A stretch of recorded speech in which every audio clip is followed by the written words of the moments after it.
يا مساء الفل. هنعمل النهارده وصفة اسكندراني أصيلة. هنعمل النهارده سمك، وهنعمل وصفة للسمك ووصفة للجمبري بطريقة كده اسكندراني. بما إننا اسكندرانية هوريكم كده طريقة جميلة جدا، طريقة لعمل الجمبري وطريقة لعمل السمك. هنعمل سمك وهنعمل جمبري، تقدري تعملي منهم الوصفة اللي تريحك. طيب سموا كده بسم الله ونصلي على رسولنا الكريم. اللهم صل على سيدنا محمد وعلى آله وصحبه وسلم. تعالوا نبدأ نشوف هنعمل ايه. بصوا هنا انا جبت جمبري، الجمبري ده كان حجمه وسط، نضفته وشلت سلسلة الرمل اللي بتبقى في الظهر، تمام كده، وبقى نضيف زي ما انتم شايفين كده. انا جايبه جمبري دوت بلدي، تقدري تجيبي جمبري مجمد عادي خالص، في الوصفة دي هيبقى حكاية. طيب انا حطيت هنا ايه الخضار بتاعي. اخدت نص قرن فلفل من كل لون، يعني فلفل احمر اخضر اصفر، نص قرن من كل حاجة. واخدت كمان بصلايه وسط فرمتها فرم ناعم، معلقه من الثوم، وكمان حطيت شويه من الخضار المشكل اللي هو بقدونس كزبره شبت. اخدت شويه كده صغيرين قد نص كوبايه. تمام. تعالوا بقى ننزل بالبهارات بتاعتنا: ملح، فلفل اسود، كمون، شويه من الكزبره الناشفه، بتبقى في الطواجن خطيره جدا. بصوا هنا كنت بوريكم ان انا نضفت الجمبري وشلت كيس الرملي بتاعه اللي هو بيبقى في الظهر، بيبقى سلسله الظهر بتاعته كده سلسله في كيس رملي. ده طبعا بنشيله، ده لو كان الجمبري يا جماعه حجمه كبير. اما لو كان الجمبري حجمه صغير احيانا ما بيكونش فيه الكيس الرملي ده خالص. طيب الوصفه دي حلوه في ايه؟ الوصفه دي حلوه جدا في الجمبري الصغير. لو جايب كده جمبري صغير نضفيه واعمليه في الوصفه دي، بيبقى خطير خطير خطير، طعمه بيبقى حلو جدا. الحجم بتاعه ما بيبانش ابدا مع الخلطه دي، وبيبقى يعني ما اقدرش اوصفه لك. وفي نفس الوقت هنبقى برضك اكلنا اولادنا، ما حرمناهمش من حاجه في ظل الظروف الغريبه اللي احنا فيها دي وغلاء الاسعار. مش شرط ابدا تجيبي الجمبري الكبير اللي انا جايباه. تمام.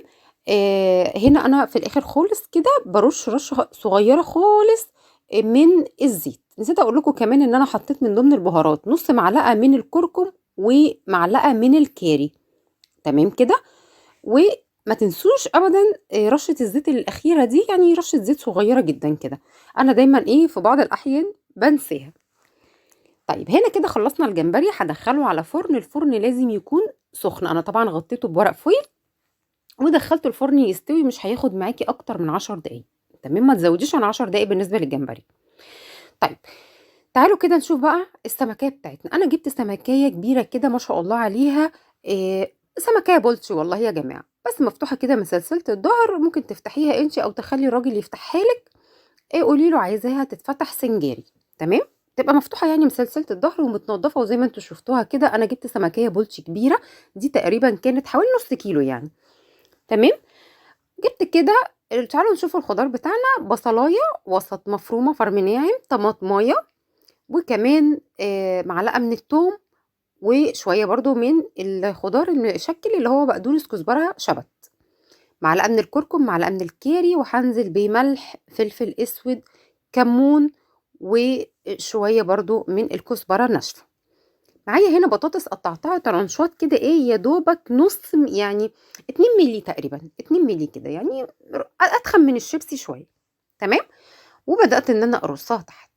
الخلطة بتاعتي دي هقلبها كلها مع بعضها زي ما انتوا شفتوا كده، وبعدين هاجي هنا هاخد منها جزء وابتدي اقلب البطاطس بتاعتي بالخلطة دي علشان البطاطس تاخد من طعم الخلطة. يا ريت لو حلوين مكملين معايا لغاية دلوقتي، اتمنى تحطوا لايك للفيديو. اتمنى لو قناتي عجبتكم تعملوا لي لايكات كتير. ادخلي خدي جولة في القناة، هتلاقي فيديوهات كتير جدا هتعجبك بإذن الله، بإذن الله هتستفيدي منها. اكتبوا لي في الكومنتات بتاعتكم اي حاجة انتوا حابين اعملها معاكم. اي وصفة حابين تشوفوها مني، طبعا كل واحد له طريقة. وما تنسونيش من لايك حلو، واهم حاجة عايزة دعوة حلوة منكم. طيب تعالوا نشوفوا الجزء اللي متبقي من الخلطة اللي احنا اخدنا منها جزء للبطاطس. بدأت احط عليها نزلت بمعلقتين من المستردة، معلقتين مستردة. معلقتين المستردة دول يا جماعة هيدوا طعم للسمك رهيب. تقدري تستخدمي المستردة في اي نوع من انواع السمك. اولا مش هتلاقي زفارة، مش هتلاقي، يعني بصوا بتدي طعم خطير بصراحة. حطيت المعلقتين المستردة على باقي الخلطة، وبعدين هاخد بقى الخلطة دي وابتدي اتبل بيها السمكية بتاعتي حتى تكبتك كده من كل مكان. تبلي السمكية كويس جدا وابتدي سيبيها في التتبيله شويه، مش ياما، ما بقولكيش سيبيها ياما، يعني يا دوبك 10 دقايق ولا ربع ساعه ولا حاجه، وعبال بس الفرن بتاعك ما يسخن، وابتدي دخليها الفرن. هتاخدي احلى طعم سمك واحلى طعم صينيه كده سمك. بصوا خدوا بالكم، انا مستخدمه هنا هو سمك بلطي، ما جبتش مثلا سمك بوري، ما جبتش قاروص، ما جبتش. دي سمكيه بلطي عاديه خالص، وعملنا منها وصفه حلوه وجميله جدا.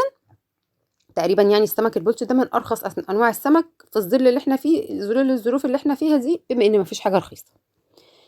هنا نزلت بربع كوبايه من الميه، ربع كوبايه صغيره كده من الميه، يا دوبك بس تسوي معايا البطاطس. وما تنسوش ان السمك برضو هينزل الميه بتاعته. وده رشه الزيت، اوعوا تنسوها، لان انا دايما في الوصفه دي برضو بنساها، فما تعملوش زي. خليكم فاكرين الزيت اهم حاجه. رشه زيت كده شويه صغيرين، مش ياما، ربع كوبايه الميه، اغطي كده وادخلها على فرن سخن لغايه ما تستوي معايا. اجس كده البطاطسايه الاقيها استوت، خلاص تمام كده. وهنا كنت بصوا بقى بعد ما غطيت، كنت نسيت ان انا كنت مقطعه زي ما انتم شايفين كده فلفل جوليان كده شرايح، وكنت نسيته، قمت شايله ورقه الفويل. وهنا هنبتدي نرص كده الفلفل. خدي بالك بصي من المنظر، خطير. الشكل بتاعها حلو جدا، وهمي وهمي. عايزه اقول لك بقى، لو عندك برتقان سكري تقدري سوري، تقدري تقطعيه ترانشات صغيره كده، وتحطيه كمان على الجناب. عايزه اقول لك البرتقال السكري لما بيتحط مع الوصفه دي ما تستغربيش ابدا، بيبقى رهيب، بيبقى طعمه خيال.